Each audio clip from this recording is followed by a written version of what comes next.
Kao here from Stomp USA. I had a different plan for part 3 of my series here, but then I caught a cold. I'm in the middle of a cold, and I don't really feel very well. So I think I'm just going to tell a story that does relate to trumpet playing.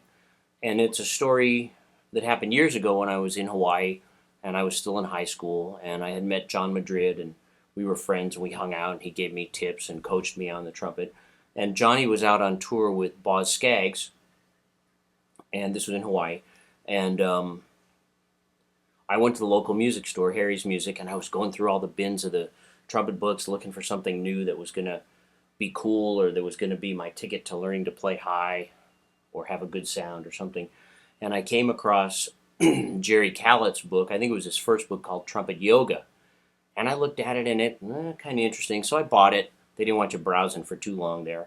And I took it home, and I was reading through it and looking at the pictures of his lips all curled out and stuff. And I thought this was the stupidest book I'd ever seen in my life. But I'd bought it, and you didn't really return things back in those days. So I was just waiting for Johnny to come back from tour. And I figured, well, he comes back from tour, we'll hang out, and I'll show him this book and tell him how stupid I think it is, and he'll agree, and we'll laugh and have a good time and all that. So a week or two later, John came back from tour, and I went over to hang out and play some trumpet, and whatever, and I brought the book. And I showed him, hey, John, check out this book I got. And I held up Trumpet Yoga, and he goes, that's a great book. And I was floored, because I was sure he was going to think it was a stupid book. And I went, well, yeah, it's a really good book. And then he went on to tell me the reason he felt it was a good book. And he said, don't necessarily do exactly what Jerry says to do regarding your lips or your tongue level. He goes, but look at the experimental process that Jerry used to figure out what he was trying to figure out. Again, the whole point of this series is to encourage you to experiment on your own and figure out what works for you. And if I can give some insight that helps, that's great. And Johnny said, don't worry about, if you roll your lips out, you're not going to hurt whatever you've already got. The way you can play is always going to be there. And I was talking to a guy on the phone the other day who was talking about downsizing his mouthpiece and trying some different things, and he was worried about losing what he already had. And I said, you're not going to lose what you already have. You got the other mouthpiece, you got the way you play, you're not going to lose it. You've been playing that way for a while. But experiment, see if you find something that works better for you. And that makes me think about, teachers, and the best teachers are really the teachers that teach you how to teach yourself. And I've been fortunate enough to study from a number of great players and great teachers, and they're not always the same thing. And I encourage you to do the same. What I often did was, if I went to hear someone play and I really liked the way they sounded, I'd introduce myself to them, and see if they were giving lessons. And if I took some lessons and what they were saying made sense, then I would continue. If it didn't make sense at the time or didn't work for me, then I'd move on. I know guys that have studied from the same teacher for 10, 11, 12, 15 years, and they're not getting any better.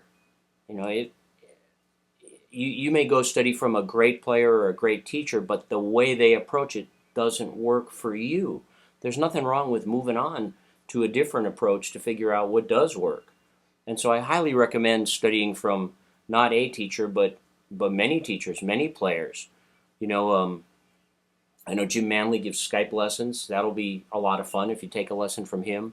Lynn Nicholson isn't teaching anymore, but he does have an online video course. I believe you download it or stream it, and I highly recommend that as well. And, there's great players wherever you are. Hunt them down. See if they'll give you a lesson or two. You don't have to commit to a year's worth of study, but see what they say. And if what they say makes sense and works for you, try it. Again, if it's something doesn't work out, you can always go back to what you're doing. You haven't lost anything.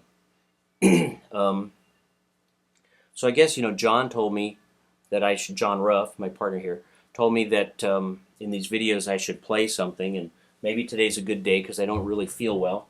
I've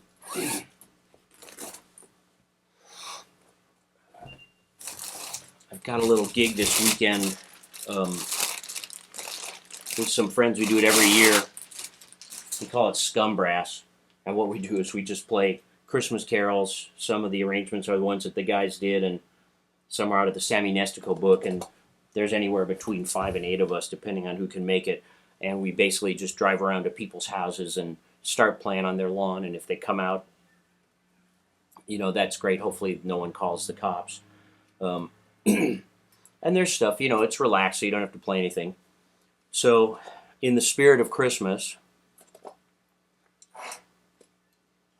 just play a couple notes to reacquaint myself with the trumpet and the fingering.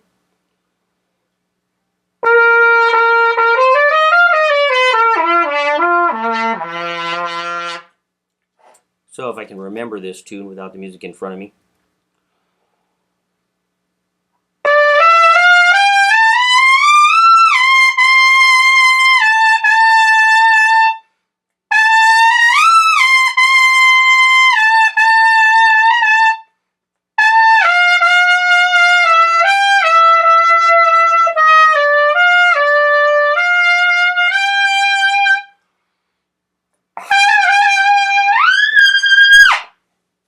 Merry Christmas.